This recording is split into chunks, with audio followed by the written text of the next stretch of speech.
At my sister-in-law's wedding, I was humiliated the moment I walked in. Everyone else sat at tables draped in white silk, clinking champagne under chandeliers. Me. They shoved me next to the restroom door like I was an inconvenience they wanted hidden away. The sting was sharp, but the real blow came moments later. My mother-in-law leaned in her smile, cruel, her words venomous. If you disappeared tomorrow, no one would even notice. And then laughter. Ruthless, merciless laughter. My sister-in-law threw her head back. My father-in-law smirked. Even my own husband chuckled, raising his glass as if it were the funniest thing he'd ever heard. That was the moment the last thread snapped. I didn't cry. I didn't beg. I didn't plead for respect. I raised my wine glass, looked my mother-in-law straight in the eye, and whispered, "Challenge accepted." That night I walked out. No warning, no explanation. I vanished from their perfect little world. For 5 years they mocked me, convinced I was gone for good. But the truth, I was building. I was rising. And when their empire began to collapse, when desperation forced them to kneel before me, the woman they once called invisible, I gave them my answer. Cold, sharp, final. To me, you are nothing. This isn't just revenge. It's justice. And by the end you'll understand exactly how I turned their cruelty into the weapon that destroyed them. Elizabeth Carter was 34 years old, a woman who had once believed that marrying into the Caldwell family would open the door to a life of belonging and dignity.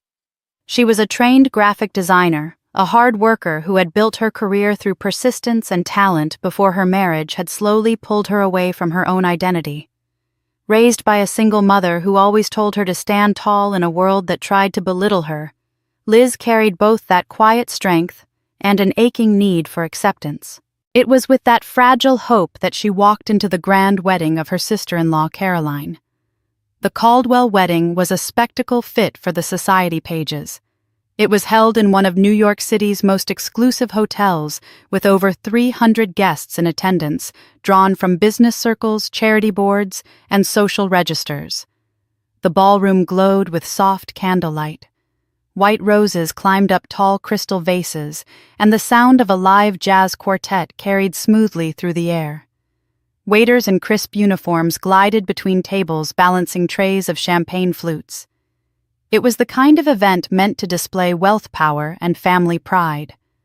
Liz entered in her carefully chosen dress, her posture straight, her smile polite, willing herself to believe that tonight perhaps she would not feel like an outsider. Her hopes shattered the moment she reached her table. Her place card rested not among the central tables close to the bride and groom, but at a small round table tucked against the wall near the entrance to the restrooms. Guests coming and going cast quick glances, some whispering, others disguising their amusement. It was impossible not to notice. She stood there for a moment, clutching her clutch bag tightly, feeling the sting of humiliation. A pair of old acquaintances from her own college days spotted her and gave her a look, half pity, half discomfort, before quickly turning back to their conversation. Liz took her seat, her back stiff, her face arranged in an expression of quiet resolve, though inside her stomach knotted with shame. As laughter and chatter swelled across the room, her mind flickered back to a memory of her late mother. She could see her in their modest kitchen years ago, flour dust on her hands, speaking words that had stayed with her since childhood. "Don't let anyone dim your worth, Lizzie. Even if they try, you hold on to your own light." That echo of maternal wisdom steadied her heartbeat for a moment. She lifted her eyes and reminded herself to keep her composure. But the evening was not done humiliating her. As the main course was served and the clinking of silverware softened conversation, Margaret Caldwell, Liz's mother-in-law, leaned forward from her seat at the adjoining table. Her voice, sharp and cold, carried easily above the table's gentle laughter. "If you disappeared tomorrow," Margaret declared with a mocking smile, "no one would even notice." The words cut through Liz like glass. A ripple of amusement spread quickly. Laughter broke out around the table. Some chuckled politely, others threw back their heads in open mirth. Daniel, her own husband, let out a nervous laugh as if compelled to join in, unwilling to risk being the only Caldwell who did not find the cruelty amusing. In that moment, the room spun. Liz felt her face flush hot while her hands turned cold. Her vision tunneled, focusing only on Margaret's satisfied smirk and Daniel's betraying laughter. She had endured years of being patronized, corrected, and dismissed, but this was different. This was not a private slight easily brushed away later. This was a deliberate public declaration that she was invisible, irrelevant, unnecessary. The sting was not only in the words, but in the validation given to them by every chuckle, every smile at her expense. For a heartbeat, tears threatened to rise. Her eyes glistened, but she refused to let them fall. She would not give them the satisfaction of seeing her broken. Instead, she steadied herself, reached for the wine glass before her, and lifted it slowly. The motion caught attention. The laughter around the table died down, curiosity settling over the group. Liz met Margaret's gaze directly, her voice calm, deliberate, carrying across the polished tablecloth. Challenge accepted. The words struck the air with the weight of a promise. A brief silence followed, awkward and heavy. Margaret's smile faltered for a fraction of a second. Daniel glanced uneasily between his wife and his mother, unsure of what had just shifted. A few guests shifted in their chairs, suddenly uncertain whether they had witnessed a joke or a declaration. Then the noise of the ballroom resumed, swallowing the moment, but for Liz nothing would be the same again.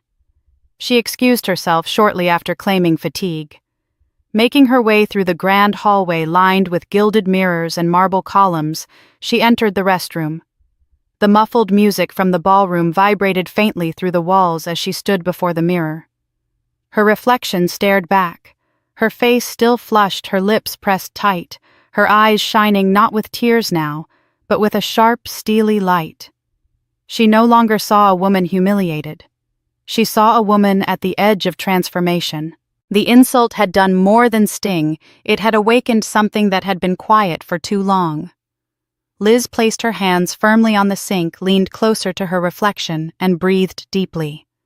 The humiliation still burned, but beneath it an ember of resolve glowed brighter than ever. She straightened her shoulders, dabbed the corner of her eyes with a tissue, and stepped back. The woman who had walked into the wedding hoping to be accepted had not survived the evening. The woman who walked out carried something new, a cold, silent vow. And so the night of Caroline's grand wedding ended not only with flowers and champagne, but with a quiet, unseen declaration that would reshape lives. While the Caldwells toasted their image of unity and perfection, Elizabeth Carter left the ballroom, her heels clicking steadily across the marble floor, her heart carrying the weight of a promise no one else understood. In her mind, her mother's words echoed again, but this time they fused with her own. She would not allow herself to be invisible. They had laughed at the thought of her disappearing. Soon enough, they would discover what it meant when she truly did. Elizabeth left the wedding reception before anyone noticed she was gone. The music still played, the champagne still flowed, and the Caldwells carried on with their performance of wealth and elegance. But in the quiet of her own home later that night, she knew the choice had already been made. She would not remain in the shadows of people who thrived on her silence.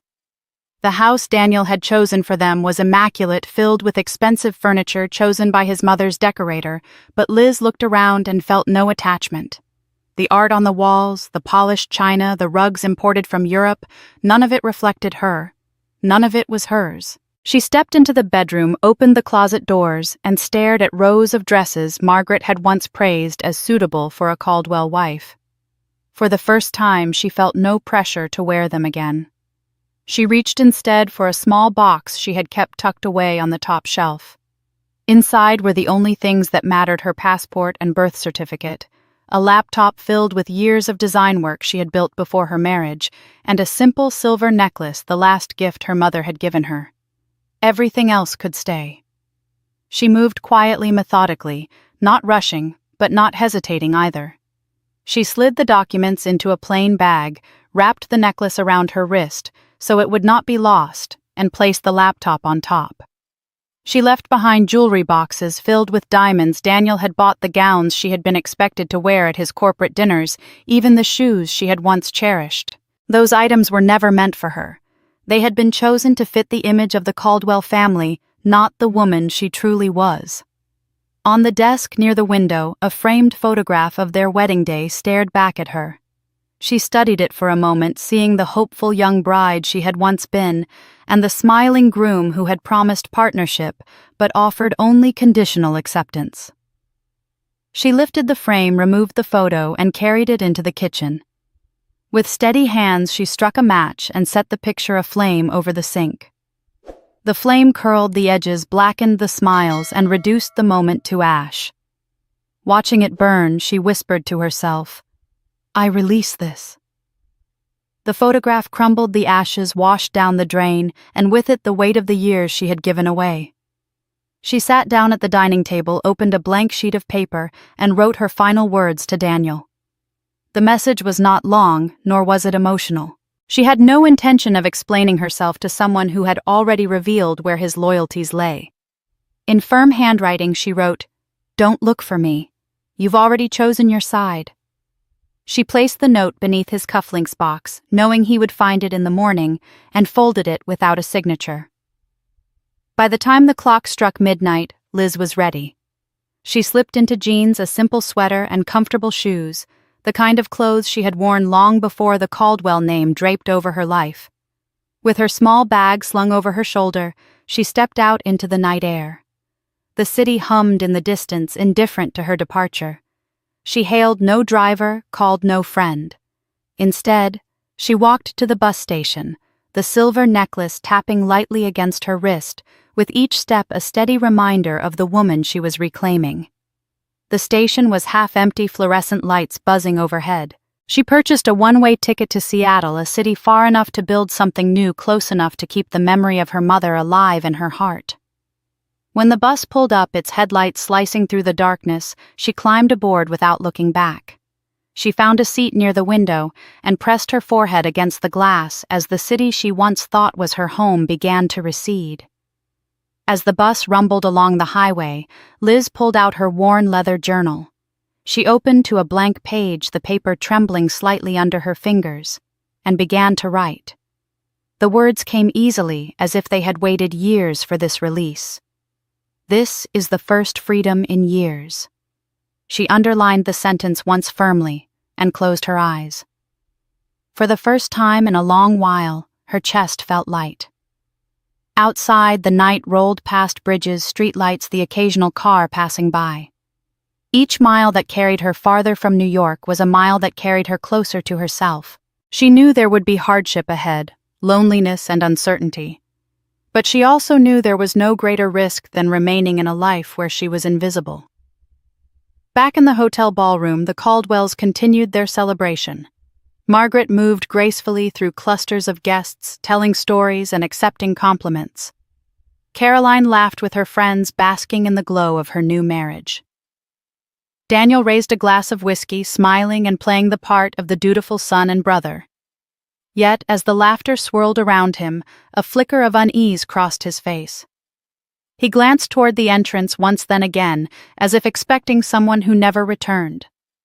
He forced another smile, masking the quiet thought at the back of his mind that something had shifted beyond repair. While the music swelled and the chandeliers glittered above them, Elizabeth Carter sat on a bus bound for Seattle, the ashes of her wedding photo left behind, the necklace of her mother warm against her skin, and the resolve of a woman who had just chosen herself for the first time in years. The bus carried her through the night, and by morning Elizabeth stepped into a different world.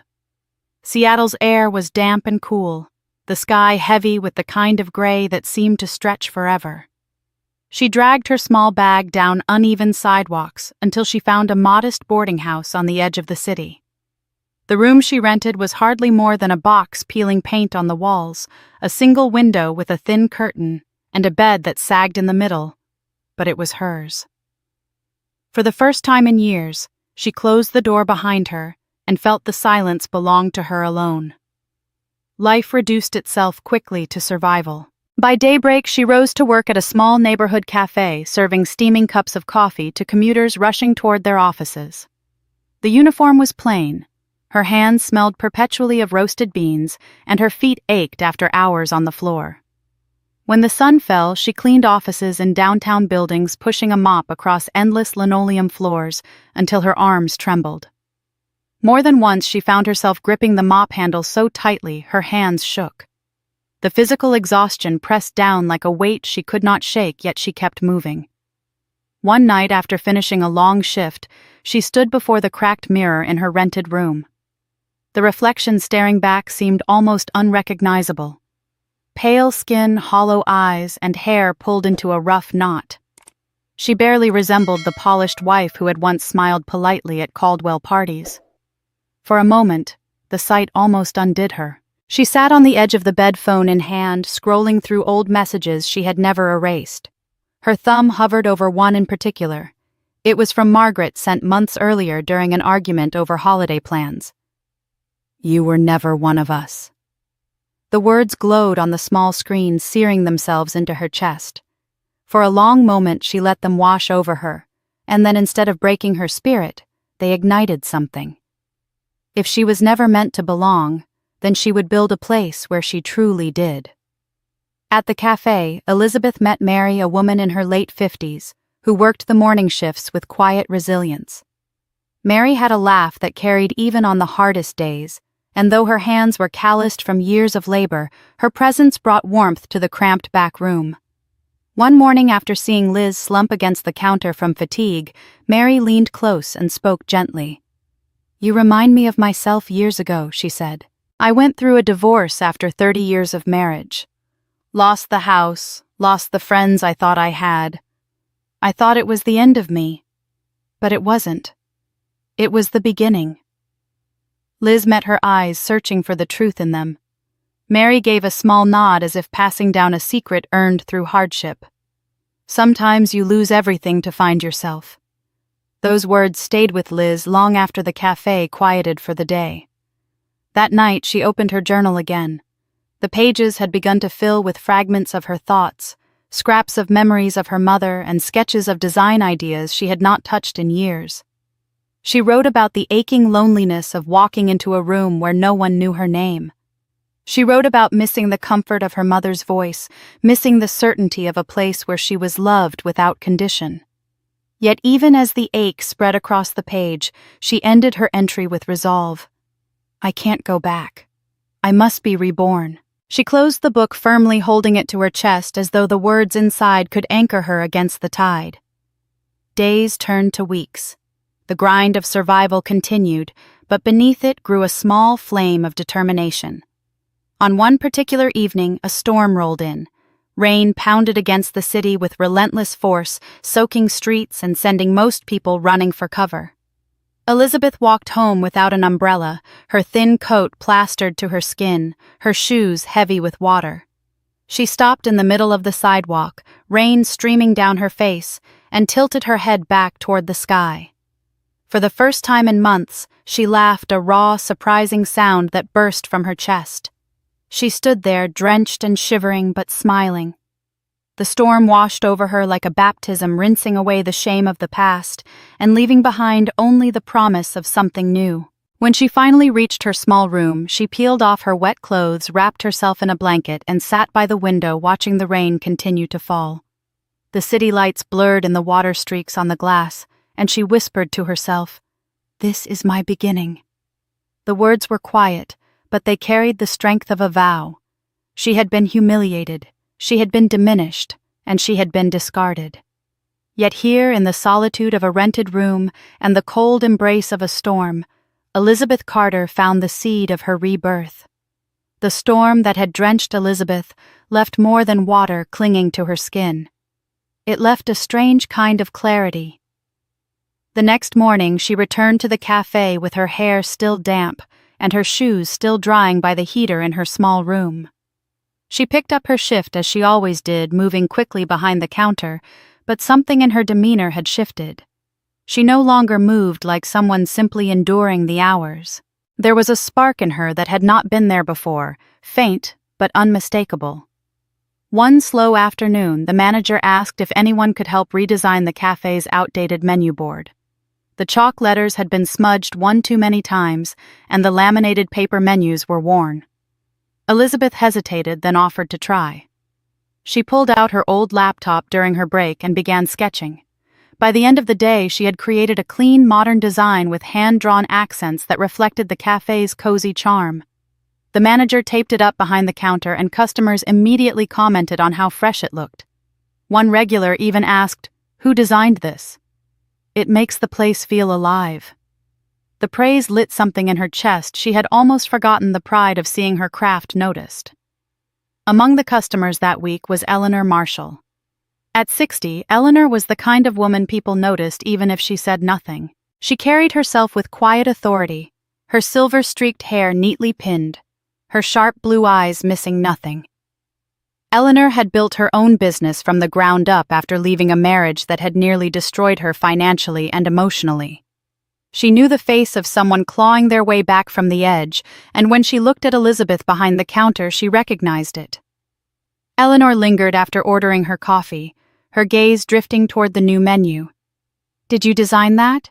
she asked casually, pointing at the board. Elizabeth flushed slightly but nodded. "Yes, just something I put together for the cafe."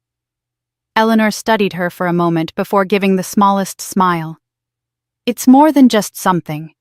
You've got an eye. Meet me after your shift. I might have an opportunity for you." Elizabeth's pulse quickened, but she tried to remain composed. That evening, the two women sat at a small corner table, steam rising from their mugs. Eleanor explained that she worked with several small startups in the area, offering guidance and occasional funding. One in particular needed a logo, and she believed Elizabeth could handle it. "It won't pay much," Eleanor said, "but it's real work.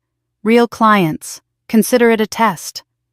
Elizabeth agreed, gratitude and nerves mixing in her chest. The following week, Elizabeth delivered her first draft. Eleanor reviewed it in silence, then set it aside. "It's good," she said, "but it's safe. It looks like you're trying to create what you think they want, not what only you can bring.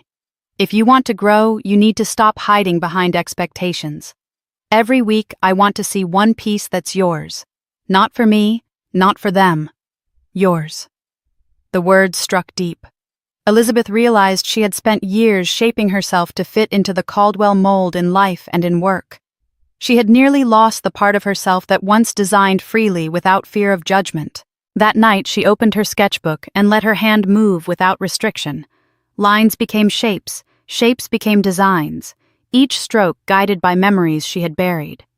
She drew inspiration from the small silver necklace her mother had given her, from the warmth of their old kitchen, from the laughter she remembered before life had grown complicated. The drawings were imperfect, but they were hers. Week after week, Elizabeth met Eleanor with new pages. Sometimes Eleanor was blunt, pointing out weaknesses or pushing her harder, but there was always encouragement behind the firmness. Elizabeth began to crave those meetings, not because she needed approval, but because they reminded her she still had a voice worth hearing. She had someone who believed she could climb even when she doubted herself. One evening, Eleanor invited her to Starbucks, insisting she needed a change of scenery. They sat by the window watching the rain streak the glass while Eleanor sipped her latte and studied Elizabeth's latest sketches. After a long silence, she looked up and reached across the table, her hand resting gently on Elizabeth's. "You have potential," she said, her voice both strong and warm. "But you can't rise if you keep carrying the weight of anger. Let go of it. Let it fuel you for a moment, but don't let it own you. You've already survived more than most. Now it's time to live." Elizabeth swallowed hard, the lump in her throat pressing against her silence. For so long she had carried resentment like armor, convinced it was the only thing keeping her strong. Hearing Eleanor speak with such conviction felt like hearing her mother again, reminding her of truths she had nearly forgotten. She nodded slowly, and Eleanor gave her a brief but firm embrace, the kind that steadied more than words ever could. That night, Elizabeth returned to her room and spread her sketches across the bed. For the first time, she did not see only remnants of the past or fragments of pain. She saw beginnings, the faint outline of a life she might actually claim for herself. The flame inside her, once sparked by humiliation and defiance, was now fanned by something stronger: belief. Elizabeth's sketches began to grow into more than practice. One afternoon, a small restaurant owner came into the cafe where she still worked part-time and struck up a conversation with her after seeing her doodling in her notebook during a break. He mentioned that his family-owned diner had been struggling to stand out, that their menus and signage felt outdated. Elizabeth hesitated at first, but when she finally agreed to design something for him, she poured herself into the project. Within days, she had created a fresh menu layout with warm colors that reflected the diner's history. When she presented it, the owner studied the pages for a long moment before his voice broke with emotion. "This design captures our soul," he said. "It feels like us again." The words filled Elizabeth with a quiet pride she hadn't felt in years. It wasn't about money or recognition, it was about being seen for her true talent. Word spread slowly. A bookstore in the neighborhood contacted her next, asking for a logo and signage that reflected their identity as a community hub. Elizabeth threw herself into the work, staying up late at her small desk with only a lamp for company. Hours disappeared as she adjusted fonts, tested colors, and refined images. She barely noticed the fatigue. Instead, her eyes glowed with a fire that had been missing for too long. She would pause occasionally, leaning back in her chair to look at her progress, and whisper to herself, "I'm still here." Eleanor noticed the change in her too. Over coffee, she reminded Elizabeth that talent alone was not enough. In business, people must know you exist. Your work can be brilliant, but if no one sees it, it won't matter. You need to learn to step into rooms where opportunities live. She began taking Elizabeth along to local networking events. Farmers markets where vendors wanted packaging business meetups, and community centers, even small trade fairs. At first, Elizabeth stood quietly in the background, unsure of how to introduce herself. But Eleanor gently nudged her forward each time. "Speak about your work," she whispered. "You're not asking for favors. You're offering value." With every new handshake, Elizabeth's confidence grew. She began to see that her story resonated with others, especially small business owners who felt overlooked by larger design firms. Her humility and dedication appealed to them. One weekend at a local business fair, she exchanged cards with half a dozen vendors, and within weeks, 2 had hired her for projects. It was not glamorous work, but each assignment added another stone to the foundation she was building. She also found community in unexpected places. Encouraged by Eleanor, she joined a women's entrepreneurship group in Seattle. At her first meeting, she was nervous, but quickly realized the room was filled with women who had faced struggles not unlike her own. They shared stories of bankruptcies, of starting over after divorce, of juggling children and ambition. Listening to them, Elizabeth felt for the first time that she was not alone in her struggle. These women didn't judge her for where she came from or who she had left behind. They simply saw her as another fighter. Over time, these meetings became a source of energy, each conversation a reminder that rebuilding was possible and even honorable. As Elizabeth's confidence grew, she allowed herself a small indulgence. She walked into a jewelry shop one evening after finishing a project and saw a simple but elegant silver necklace displayed under the glass. It reminded her of the piece her mother had given her, the one she always carried as a reminder of where she came from. But this time it wasn't about memory. This necklace was about who she was becoming. She bought it without hesitation, her hands steady as she fastened it around her neck in the mirror of the shop. The reflection staring back was no longer the hollow-eyed woman who had scrubbed office floors in silence. She saw someone beginning to rise again, step by step. When she returned to her small room that night, she placed the necklace carefully beside her journal.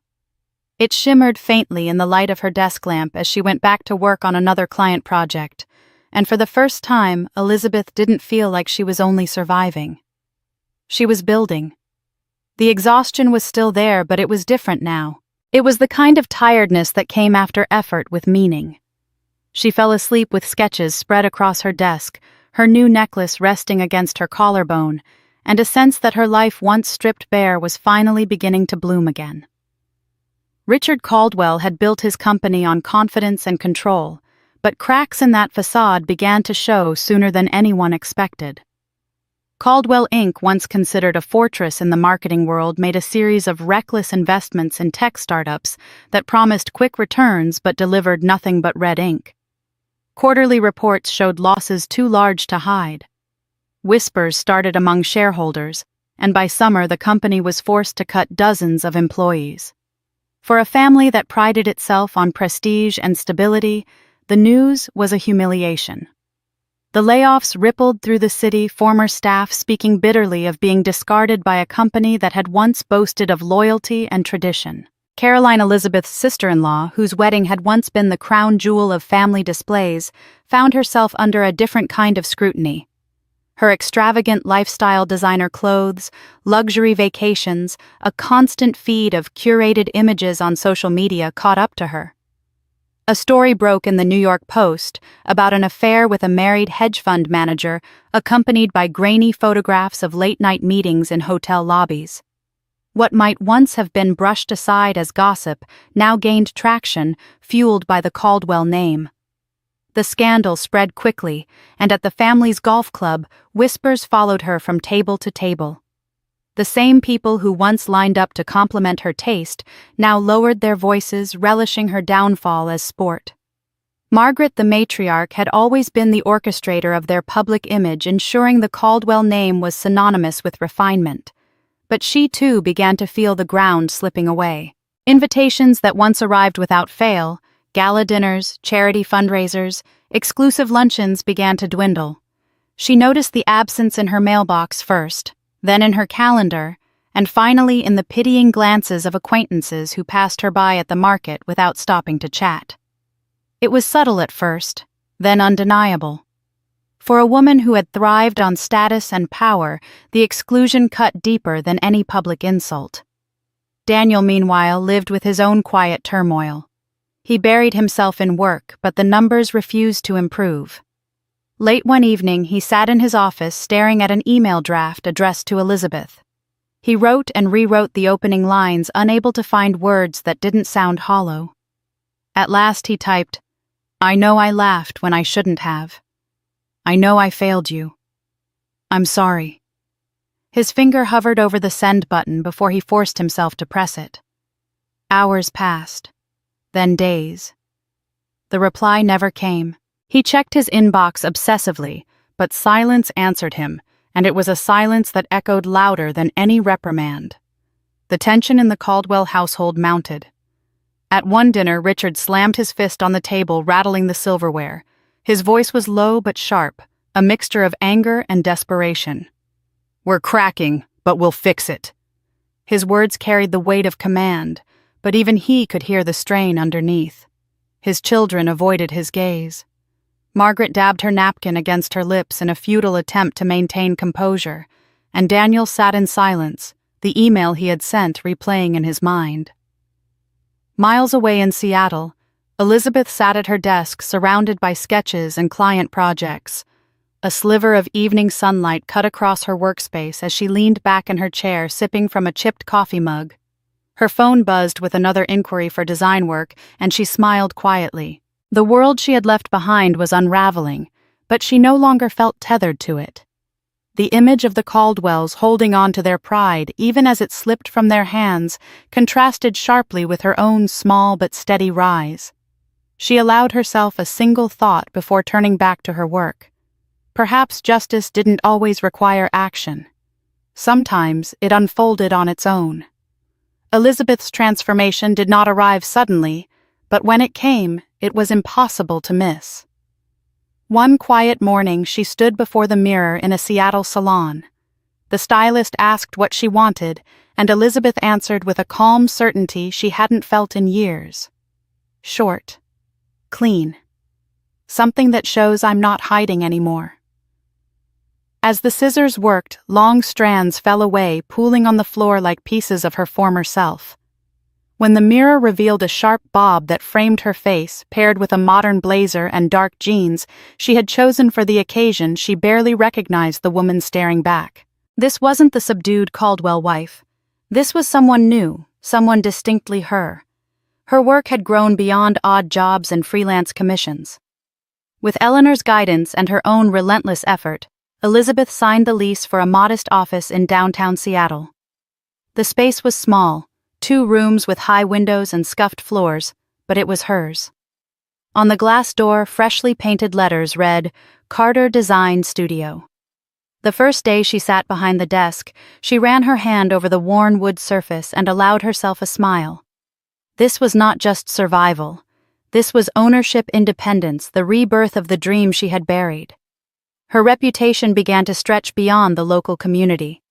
A branding project for a food company was featured in a regional magazine, and soon after an invitation arrived. She had been asked to speak at a creative conference, a gathering of designers, entrepreneurs, and innovators. The letter made her chest tighten. Once she would have doubted she belonged in such a space. Now she knew she had earned it.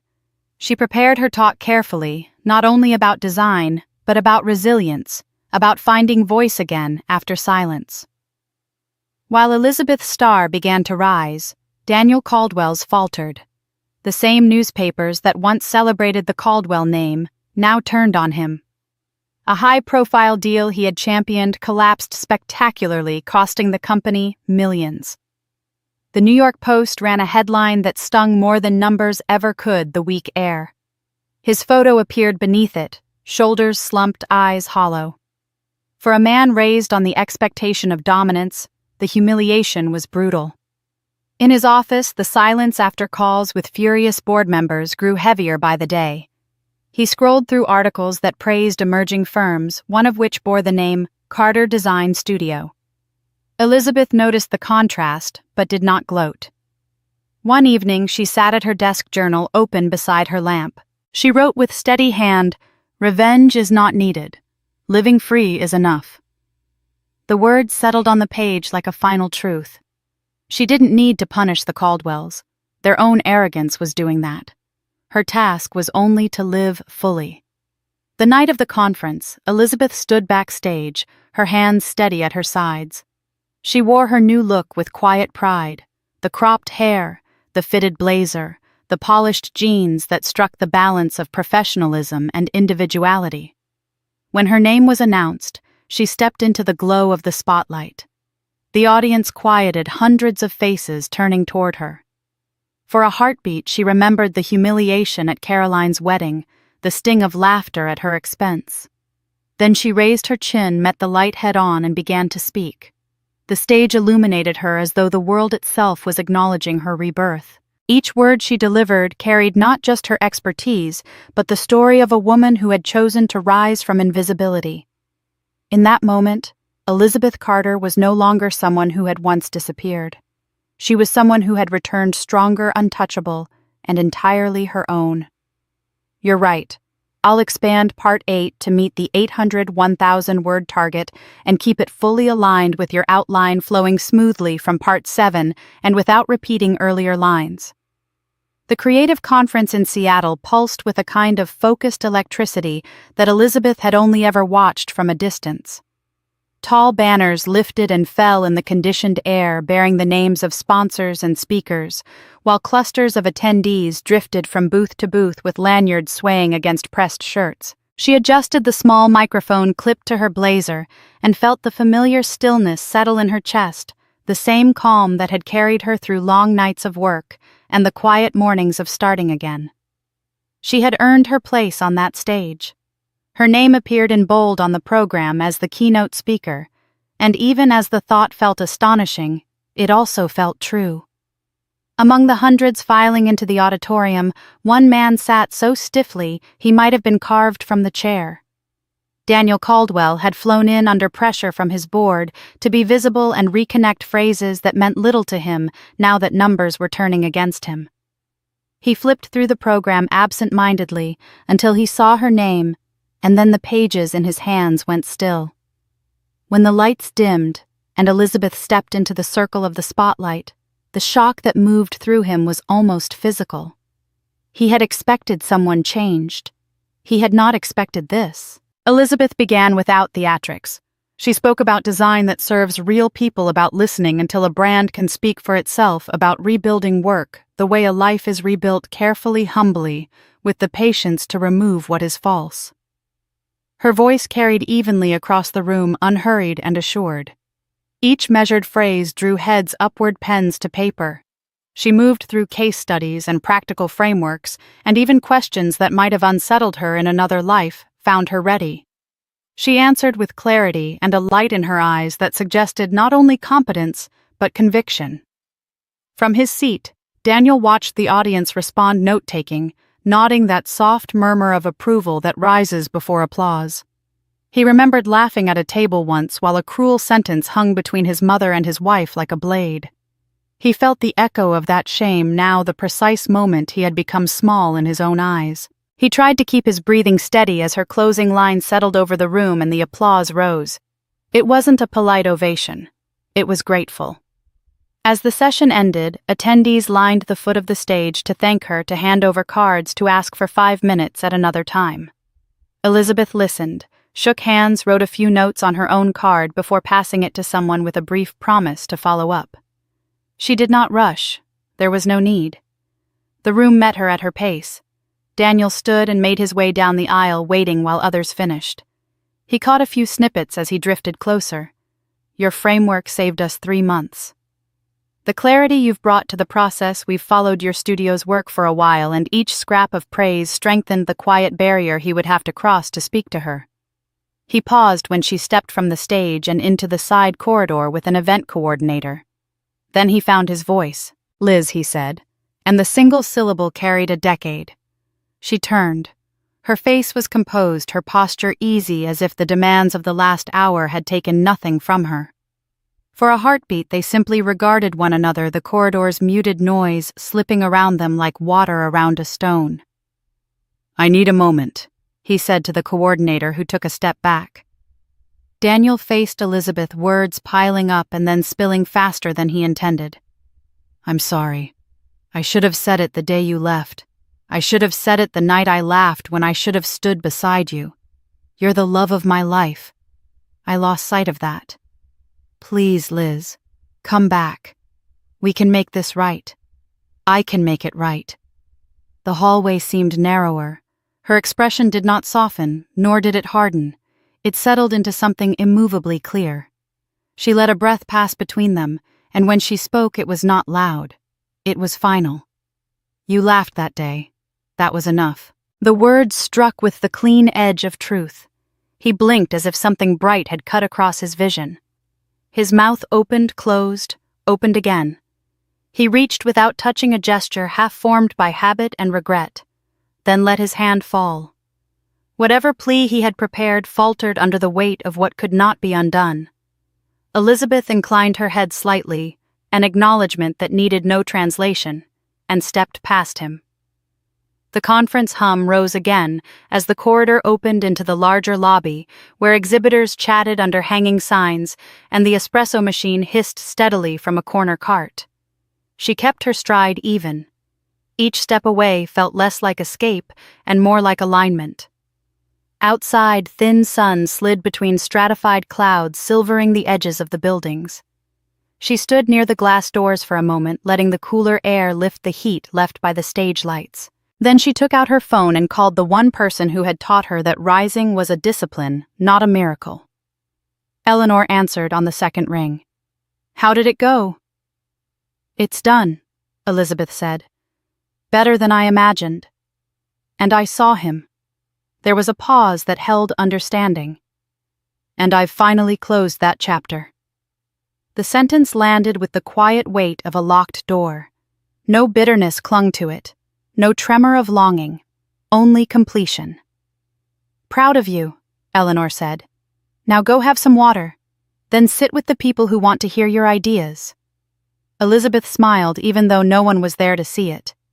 She slipped the phone back into her bag and glanced at the badge on her lapel, the one with her name and the studio printed beneath. Attendees filtered past too, stopping to say they appreciated her talk. She thanked them, set a time to connect later, and moved toward the small cafe stand to order tea. Behind her in the dimmer corridor, Daniel remained motionless for a long minute. People navigated around him, polite but purposeful. In the end, he turned the other way toward a meeting he could no longer afford to miss, carrying with him the knowledge that repentance had arrived after the door had closed. The headline that had branded him weak had not stung as deeply as the simple sentence that had finished their story. Elizabeth held the warm cup between her palms, letting the steam climb and disappear into the lobby air. The day went on. Conversations waited. Work waited. A life hard won and wholly hers waited. She moved toward it, light cutting across the polished floor, the noise of the conference folding around her without weight. The unraveling of the Caldwell empire came not with a single catastrophe, but with one crushing blow after another, until the once untouchable family stood exposed before the world. The first rupture struck when Caldwell Inc. lost a major contract that had been touted as their lifeline. It was a global account, the sort of partnership Richard Caldwell had built his reputation on, and its sudden withdrawal sent investors fleeing. The phones in the New York office rang off the hook with board members demanding explanations, but the truth was plain: the company teetered on the edge of collapse. Where once their name signified security and power, now it was synonymous with failure. Richard, the iron-willed patriarch, had always been the one to calm storms with his authority. But now age and illness betrayed him. A sudden health crisis left him bedridden, his booming voice reduced to a hoarse whisper. For decades he had commanded boardrooms with unwavering certainty. Now he lay at home, unable to guide his children or steady the empire he had built. His absence from leadership was noticed instantly. Creditors grew restless and employees whispered that the end was near. Without Richard at the helm, Caldwell Inc. drifted aimlessly toward disaster. Caroline, the daughter whose wedding once embodied the family's image of success, faced her own public humiliation. Her marriage collapsed under the weight of scandal, and the press swarmed to cover the details. Headlines declared her divorce a spectacle, dragging her reputation through tabloids and morning shows. The same society pages that had once praised her designer gowns and glittering parties now printed photographs of her leaving courtrooms with hollow eyes. Where she had once basked in admiration, she now endured pity or ridicule. Margaret, who had long prided herself on being the polished hostess and queen of the social circuit, found her invitations drying up completely. At galas, where her laughter once rang, her absence was barely noted. Younger wives and newer donors took her place at tables where she once presided. She clung to her pearls and her posture, but her voice no longer carried weight in conversations about charities or city events. She had built her world on appearances, and those appearances now betrayed her, crumbling with every whisper that she had lost her touch. Daniel carried the heaviest burden of all. Once expected to inherit and expand the family legacy, he now found himself drowning in debts. The failed ventures, the deals gone wrong, the headlines that labeled him the weak heir, each one pushed him further into isolation. Creditors hounded him, business partners refused his calls, and the weight of failure pressed into every hour of his day. He had once imagined leading the empire to new heights. Now he could barely keep his own name above water. The family gathered in their grand dining room, but the space felt cavernous, stripped of its former grandeur. Richard's chair sat empty. Margaret's composure cracked at the edges. Caroline stared into her glass with vacant eyes, and Daniel paced the length of the rug. Voices rose and fell until Daniel spoke the unthinkable. "Only Liz can save us." The name hung in the air like an accusation and a prayer all at once. For a long moment, no one responded. To speak her name was to acknowledge the bridge they had burned, the cruelty they had laughed at, the woman they had dismissed as nothing. Yet now, in desperation, she was the only one who could turn their ruin into survival. Outside their crumbling home, the world watched with fascination. The local television stations ran features titled "The Fall of the Caldwell Empire." Reporters interviewed former employees, society acquaintances, and industry experts. Clips of the once golden family were juxtaposed with footage of layoffs, court filings, and public scandals. Viewers shook their heads, some with pity, others with quiet satisfaction. The empire that had once towered over them was now reduced to a cautionary tale. And somewhere in Seattle, Elizabeth Carter worked late into the evening, the glow of her office light shining against the skyline. She did not need to see the headlines to know the empire was crumbling. She felt it in the silence of her inbox and the absence of messages that might have come years earlier.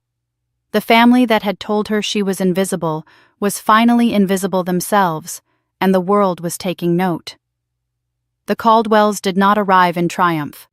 They came to Seattle with the quiet of people who had run out of doors to knock on. Their flight landed before dawn, and a hired car brought them from the airport to a glass tower whose top floors reflected a pale winter sky. The receptionist at the lobby level asked their names, then made a discreet call upstairs. When the elevator opened on the executive floor, the world they stepped into did not resemble the corridors they had ruled for years. There was no cold marble, no ostentatious displays of wealth, only clean lines, warm wood, framed work from small businesses, logos, packages, storefronts, each a story of someone who had been seen and helped to stand taller. The weight of that difference settled over them as a quiet indictment.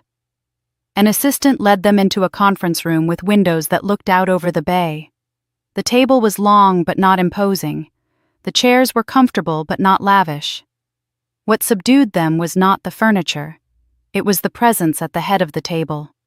Elizabeth sat with a tablet in front of her, a legal pad to one side, a pen aligned precisely with the pad's edge. She rose when they entered, not to embrace, not to welcome as family, but with the professional courtesy of someone who understands protocol and owns the room it enforces. She had become the kind of leader who did not need to prove anything by posture alone. Authority moved with her. For a moment, no one spoke. Margaret, once the unflappable hostess, seemed smaller than Elizabeth remembered. Her gloves were clutched in one hand, her pearls clicked softly against one another with the slight tremor in her fingers. Caroline had not come. Richard was too ill to travel. Daniel stood to Margaret's left shoulders, rounded by fatigue and a worry that had not allowed him to sleep. The assistant withdrew, the door closed, and the silence became a living thing. Elizabeth gestured to the chairs across from her with a single open hand. They sat. She did not ramble through pleasantries, did not ask about their hotel, did not fill the room with the polite padding that eases lesser people into difficult subjects. "You asked for this meeting," she said, voice even. "What do you need?" It was Margaret who broke first. Her breath caught and the words came as if they had been rehearsed in the dark. "Elizabeth, please, for the family." She stood as if to come around the table, then stopped as if remembering there was a line she could not cross without permission. The composure she had curated for decades wavered and then failed. Her knees touched the carpet. The sound of bone to floor was soft, but it rippled through the room with a weight no one could ignore. She looked up, eyes wet, and repeated in a voice that shook, "Please." Daniel leaned forward, hands splayed on the table as if to steady himself, or the moment, or both. "Liz," he said, and the name sounded both familiar and foreign in his mouth. "We're family. Help us." His plea stretched into the space between them and hung there threadbare and honest and far too late. Elizabeth did not answer. Her fingers remained laced, her back straight, her gaze unmoving. The room drew tight around the past that had brought them here.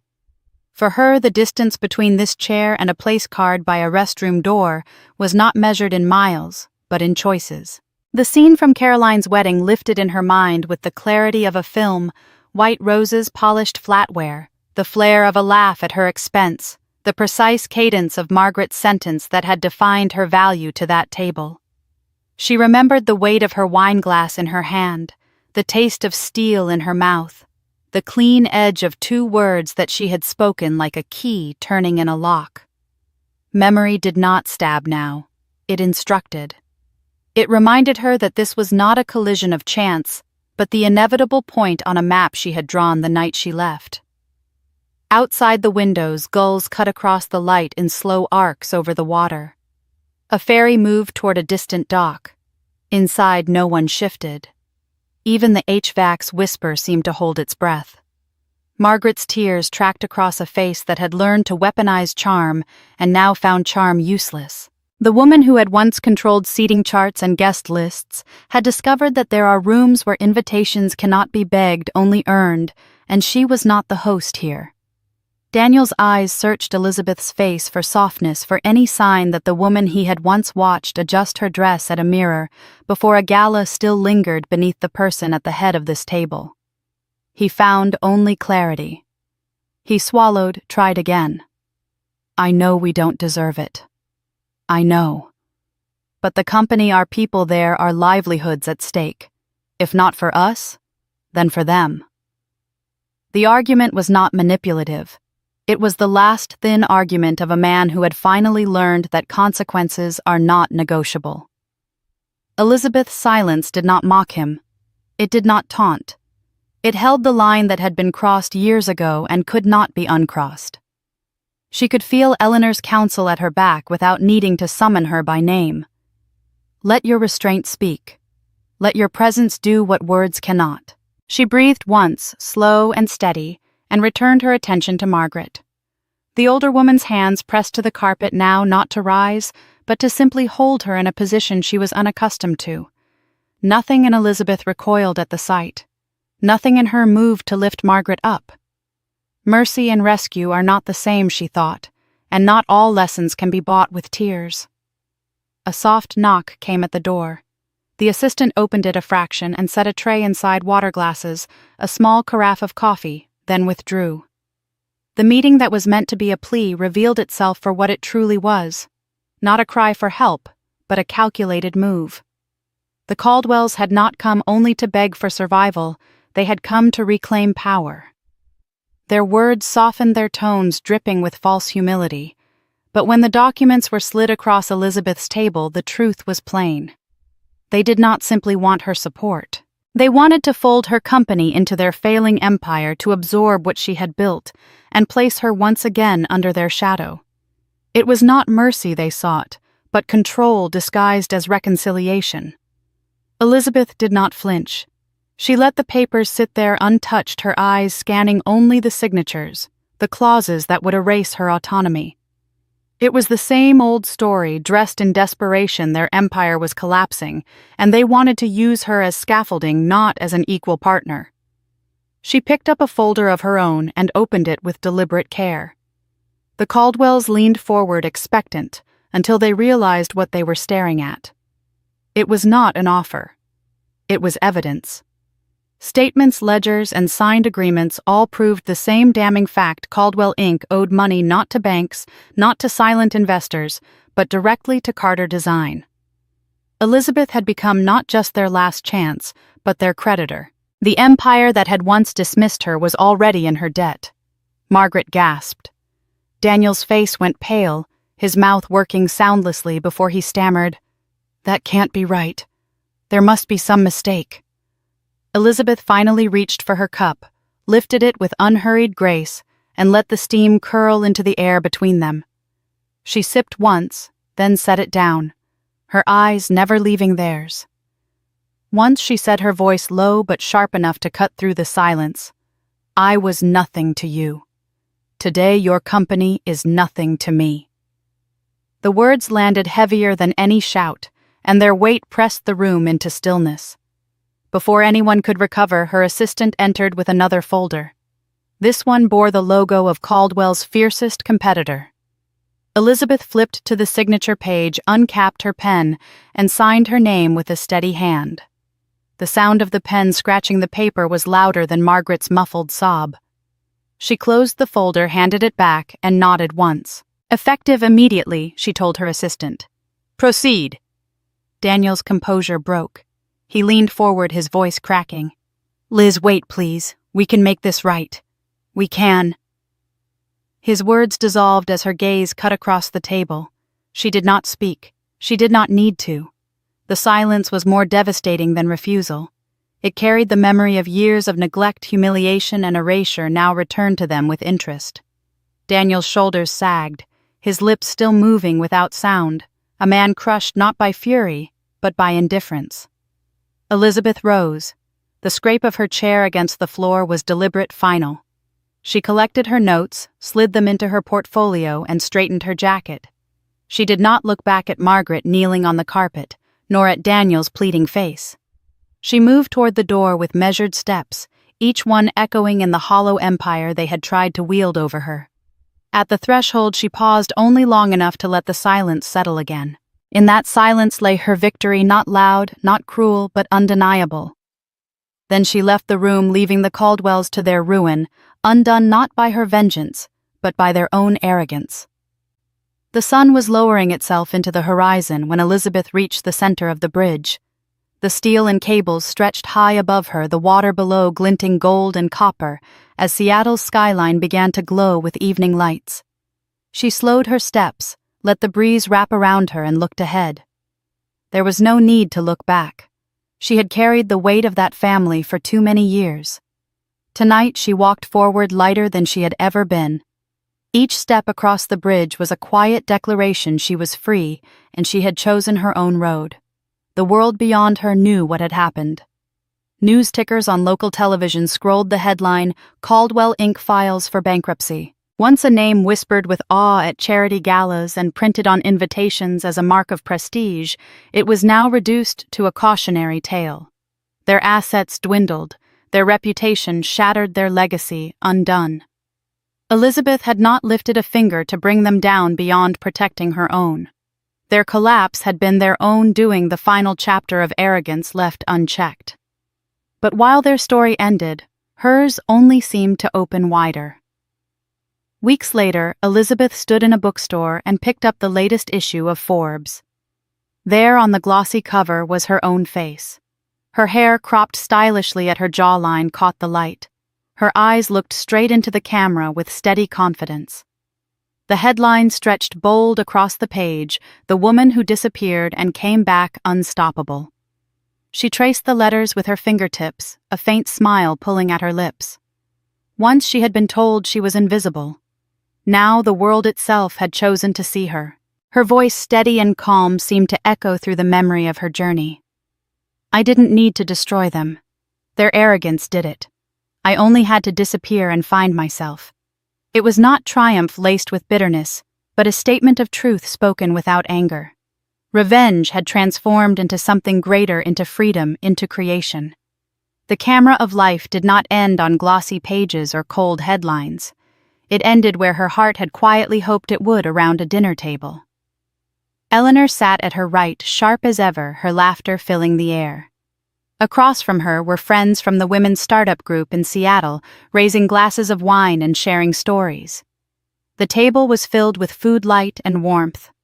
Elizabeth leaned back, her laughter joining theirs, her smile unguarded and real. In their company she had found the family she had once been denied. Not the family that measured worth by bloodlines, wealth, or social rank, but the family that recognized her value without needing proof. The clinking of glasses, the soft hum of conversation, the glow of friendship. This was the empire that could not fall. Elizabeth Carter had disappeared once, but she had returned stronger, brighter, untouchable. And as the night settled over Seattle, she knew with perfect certainty that this disappearance had been the most powerful move of her life.